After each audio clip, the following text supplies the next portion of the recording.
Hi, this is Katie from True You Wellness, and I'm here today to talk to you about starting your own home yoga practice.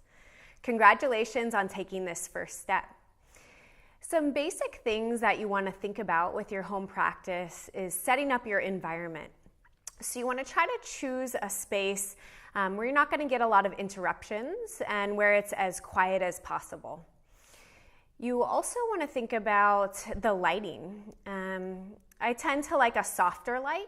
You want enough light that you can see and feel comfortable moving, but you don't want to have bright lights shining on you. You want to create a relaxing environment. In addition, I really like to introduce scents, or what we call aromatherapy. There's a couple different ways to do that. Some options that I have here with me today are just some simple little room and body mist sprays. Lavender is always a nice scent that can be really relaxing. So you might just keep it near your yoga mat, and maybe that's something that you just want to spritz in the air before you start your practice, or maybe right before you get into your final relaxation pose, spray a little bit, and it can really just help you go into a deeper relaxation. Another great option is essential oils, and there's a couple different ways to use them. I recommend getting what we call a therapeutic grade essential oil.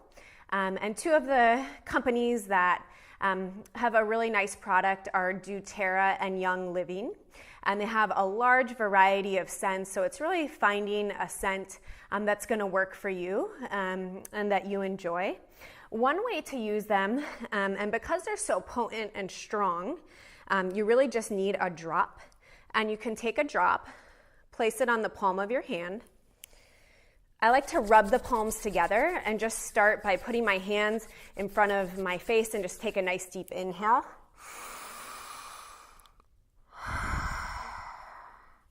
Already I'm just sending that message to my brain. It's time to relax. It's time to start my practice. In addition, if you have a therapeutic grade oil, it's okay to rub it on your body. So rubbing it maybe on your chest. If there's any area where you're having pain, maybe your neck, your low back, any of those areas might be a nice place to rub that oil in. Another option is having a diffuser. And this is something that I really just discovered about a year ago, and it's been wonderful for me in my life. There's all different versions of diffusers, but basically you're taking water and then some drops of the essential oil. These typically plug into the wall, or there might be some that are battery operated, and then it's going to diffuse that scent into the air. So it's another nice way to enjoy your essential oils, and it'll just slowly begin to fill up the room.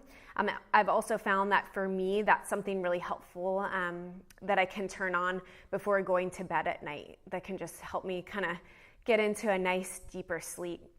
The other thing with my videos, I'm not going to play any music. So if you would like to have a nice soft soundtrack, feel free to create a playlist or just put on some gentle background music that's going to help you really get into the yoga mindset. And that's going to be different for everyone, so I leave that option available to you. These videos are intended to give some people the opportunity to practice yoga within their own home. I do recommend, if you've never practiced before, really seeking out an instructor or a class where you can get some one-on-one attention. A lot of the poses, it's really nice to have someone watching you do them. It's hard to sometimes know if you're in exactly the right position, and having a certified instructor there with you, they can really help you to teach the proper alignment and the safety. So these are kind of intended for an adjunct to someone who has already started a practice, has been given some different guidance and education, and then you can use this as a tool for yourself to kind of continue that practice at home.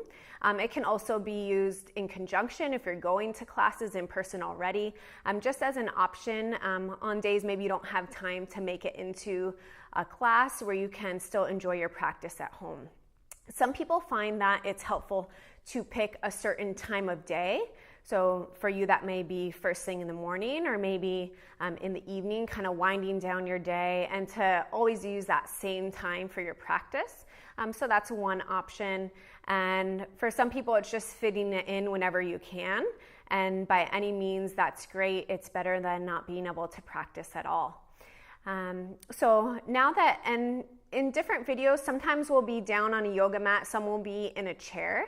So you're gonna pick the videos that are appropriate for you. I do recommend having a yoga mat. They are designed to be kind of non-skid, so they give you some extra traction compared to other exercise mats. And if you're going to be continuing with your practice, it's a nice thing. And you don't need to go, yoga mats range anywhere from $10 all the way up to hundreds of dollars. And you really don't need to go with anything fancy. I've actually found you can find a lot of great deals, things on sale, different stores, Marshalls, TJ Maxx. If you're just starting your practice, you should be able to get a yoga mat for about $10, $15 there. But I do recommend doing that. And for our chair practice, you want to have a nice sturdy chair. I recommend something without armrests, something that's not going to fold on you, and that's just going to give you a nice stable base.